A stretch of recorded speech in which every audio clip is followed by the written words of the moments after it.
Baik, Assalamualaikum warahmatullahi wabarakatuh. Perkenalkan nama saya Siti Jasmine, saya dari kelas 2 SIB. Di video kali ini akan membahas tentang pertemuan ketujuh di mata kuliah pemrograman framework. Sebelumnya, saya disclaimer dulu dari awal karena saya gagal untuk untuk menunjukkan hasil project ini yang saya buat nih. Saya tahu akan disuruh buat video perbaikan. Nah, jadi untuk memenuhi tugas kali ini, saya akan menampilkan apa adanya. Tapi tidak keseluruhan yang gagal. Ya, dominannya yang gagal. Tapi ada beberapa hal yang berhasil. Ya, nggak bisa dibanggain juga sih sebenarnya. Oke, nah kita di pertemuan 7 ini melanjutkan materi sebelumnya, yaitu mengenai CRUD yang udah masuk ke part kedua. Ya, ketahuan. Nah, nah, jadi benar nih. Ya, jika kemarin inputan dari data pelanggan ya dalam bentuk summary kan. Kemudian untuk validasi ya. Tujuan kita tuh di sini adalah untuk menambahkan sebuah pesan error dan menambahkan validasi pada controller controller apa namanya pelanggan. Ini dah sebelumnya kan hanya ini, tapi di sini kita buat enggak dong. Ini function store. Oh, store untuk menyimpan data. Ini kenapa muncul? Karena bisa jadi ketika kita apa namanya menginput bukan sih, bukan kesalahan input, sebenarnya kesalahan dari codingan itu sendiri. Sebenarnya kan gagal ya, tapi saya berusaha untuk menjelaskan. Nah, misalnya kita di sini masukkan male dan female. Tetapi pada saat di view kita menampilkan mana deh angka create. Pada saat di view kita bukan male female. Nih, anggaplah di sini bukan female ya. Tetapi perempuan misalnya, male. Sedangkan tadi yang kita buat di validasi controllernya yang termasuk dalam gender itu opsinya ada male dan female. Maka ketika kita menginputkan perempuan akan muncul sebuah informasi error itu the selected gender is invalid. Jadi harus perlu diperhatikan lagi ya, menyesuaikan antara validasi controllernya dengan di view. Nah, di sini kita ke create data. Di create data ini kita memanggil model untuk melakukan insert data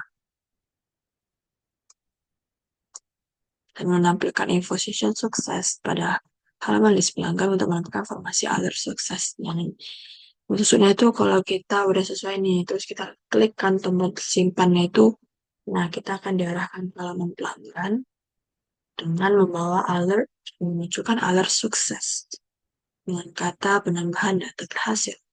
Otomatis data akan tersimpan di database kita, menyesuaikan dengan atribut dan input data yang kita masukkan. Kemudian untuk read data, di sini ada pelanggan all yang akan mengambil seluruh data yang belum dihapus pada tabel pelanggan dan akan dipasing ke view. Pada view, kita akan melooping seluruh data pelanggan dan menampilkannya dalam bentuk tabel. Maksud dari read data ini, jadi nanti ada fitur setelah ini kan masih ini ya, cuman kata penambahan data berhasil, tapi kita belum bisa melihat data apa yang ditampilkan, data apa yang udah diinputkan. Nah, jadi dari read ini akan muncul sebuah blok kode nantinya yang harus kita sesuaikan dengan ini ya. Ya, di mana nanti kalau kita udah inputkan data itu nanti terisi di bawahnya. Kalau tadi kan kita lihatnya di database ya, nggak di webnya. Jadi kalau pakai si pelanggan all ini, ini nah, kita lakukan perintah ini, akan muncul blok kode nanti diikuti oleh data yang masuk. Nah, ini dia contohnya. Kemudian lakukan update data. Tujuannya untuk mengedit. Kita menggunakan function edit untuk mengupdate data. Kita juga harus perhatikan ya, di sini ada root-nya yang harus sesuai dengan function edit. Controllernya juga, namebooknya harus juga sesuai.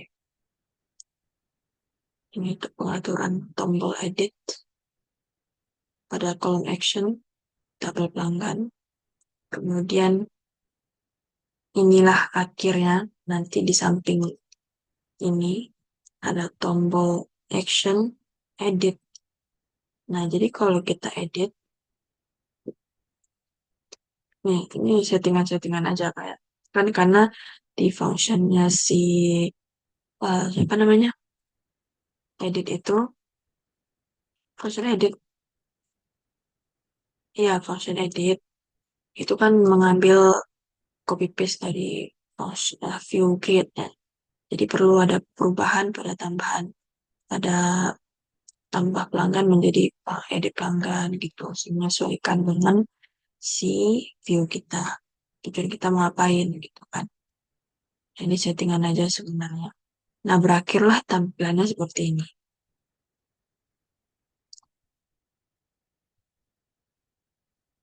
Nah, ini kan sama kan kayak tadi di bagian input itu, iya bagian input data. Tapi ini untuk mengedit, misalnya kesalahan nama gitu. Nah, di sini kita ada contohnya. Awalnya namanya Pak Fikri, kemudian kita edit jadi Prabowo. Maka otomatis datanya akan mengikuti, menyesuaikan. Nah, langkah kelimanya sebenarnya ada delete data. Kembali lagi saya minta maaf untuk karena tidak bisa menunjukkan project karena belum selesai, belum gagal terus ya. Nah, di sini destroy. Kita menggunakan function destroy. Dengan rootnya harus diperhatikan juga metodenya get. Kemudian di sini menambahkan tombol hapus. Ini sama seperti edit tadi. Di pada kolom action. Yang berakhir dengan tampilan dia di samping tombol edit. Nah, ini penting nih kita ketahui. Kenapa warnanya merah? Karena seperti kita tahu kan, merah itu kan warning kan ya. Nih, ada perintah juga nih di sini. Ini danger, plus button danger.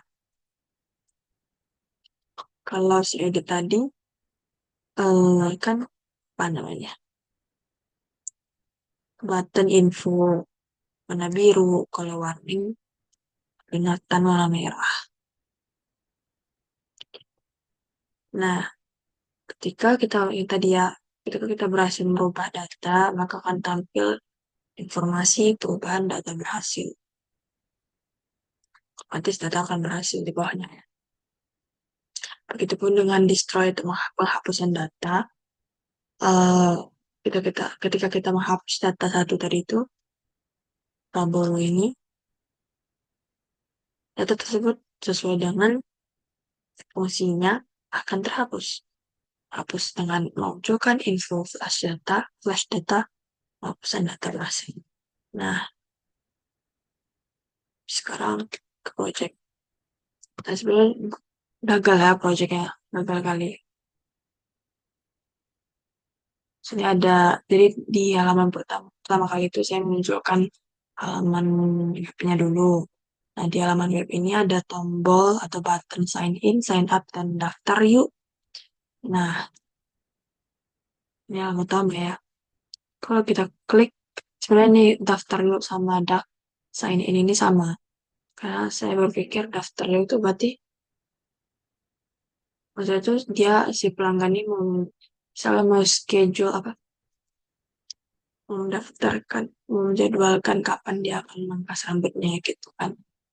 Nah, akan mengarahkan ke halaman sign in. dengan masukkan username, password. Tapi kalau dia belum punya, kalau udah punya akun ya, kalau dia belum punya akun, dia akan ke sign up. Sebenarnya sama kayak yang di sini. Nih, sign up. Nah, sign up ini, dia ada memintakan input dan nama, alamat, tanggal lahir, kemudian username, password, dan confirm password ini sesuai dengan penjelasan pertemuan kemarin. Kalau kita klik daftar akan mengarahkan ke halaman selanjutnya. Nah, di bagian sign in itu yang diambil datanya adalah username dan password. Oke, tadinya bisa saya coba, tapi nggak tahu kenapa.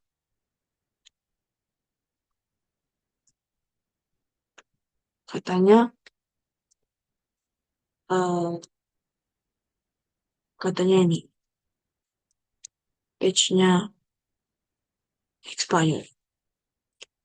Terus saya perhatikan, saya udah menambahkan apa @csrf, tapi ternyata dia masih harus cari tahu lagi. Nah, yang seharusnya akan muncul tampilan seperti ini dan mengarah ke dashboard. Mungkin saya akan perlu menunjukkan ininya kali ya, rootnya. Terus saya akan membacakan rootnya walaupun project saya gagal. Nah, awalnya kan nggak ada pakai link apa-apa ya, cuman nama projectnya aja akan mengarahkan ke index barber, di mana index barber ini akan mengarahkan ke view home barber yang tadi tuh barber saya tadi nih kan, ini di view home barber. Terus web, web, web, web. Nah, ketika kita menekan tombol sign up, sign in, maka dia akan mengarah ke sesuai dengan functionnya. Di sini untuk melakukan dari tadi ya view sign in barber.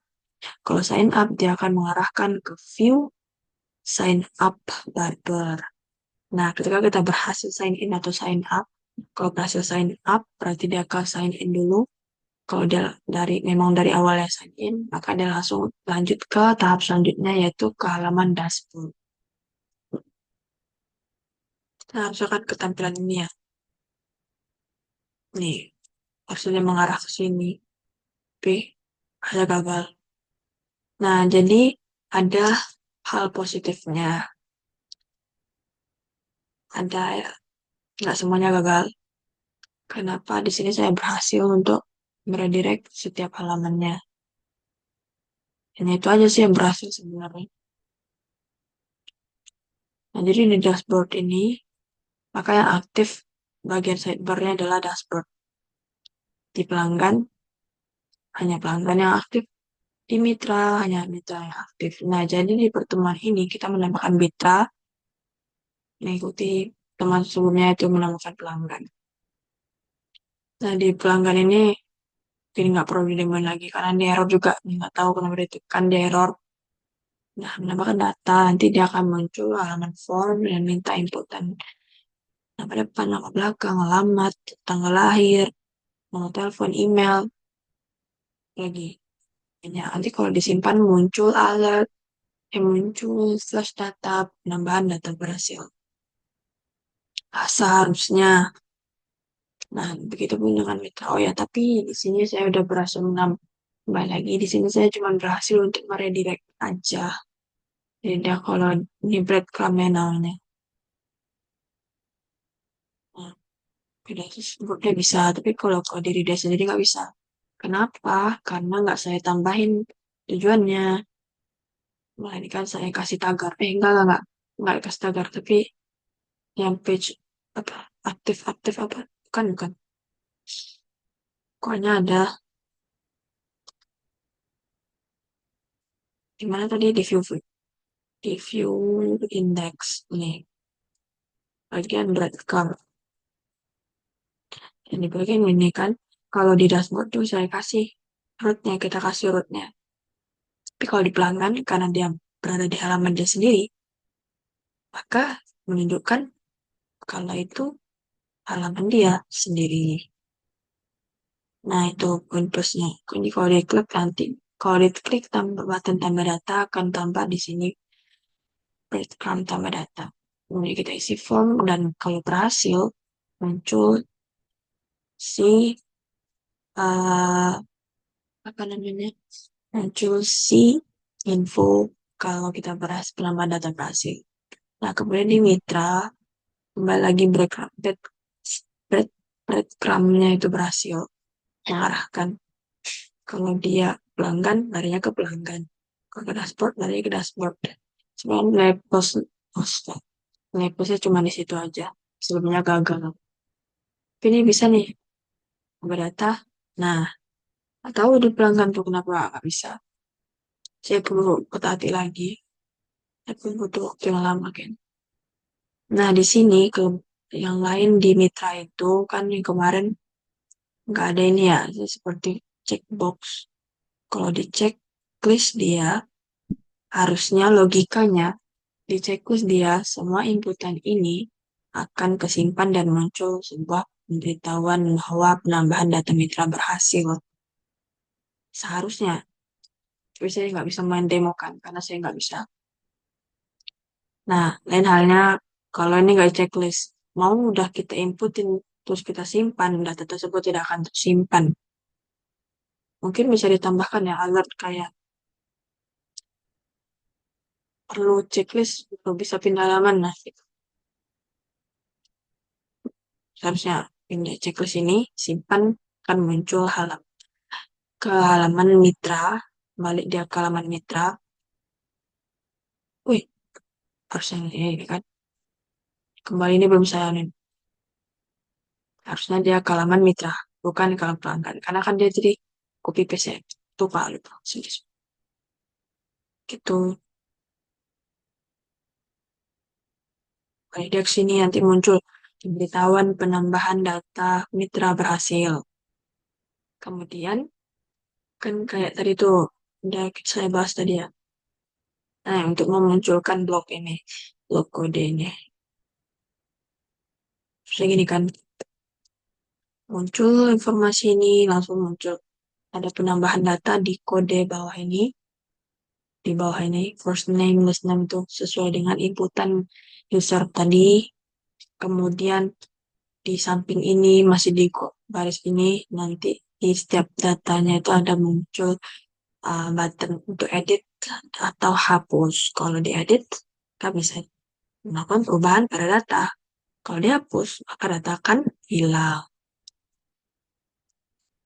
Tapi sayangnya nggak bisa saya demokan di sini. Ya, banyak kali kurangnya di pertemuan kali ini. Tapi saya akan berusaha untuk memperbaiki kesalahan saya di video perbaikan selanjutnya. Saya mohon maaf juga ke Bapak karena ya masih gagal juga rupanya saya. Ya, saya harus melakukan perubahan. Oke. Untuk video ini mungkin video pertemuan ini mungkin sampai di sini aja. Karena tujuan akhirnya tadi untuk menghapus data dan edit data, kemudian menambahkan mitra seperti menambahkan pelanggan pada pertemuan sebelumnya. Dan oh ya tadi tuh ini kan tadi sebelumnya kan belum bisa kita tampilkan di web ya mengenai first name ini kan blok table lagi isi tabel. Nah, jadi kan bisa di database yang awal nih. Tapi kan muncul kayak yang database ini. Untuk menyesuaikan sama si project kita kan. Nah, tapi jadi bisa lihat di sini.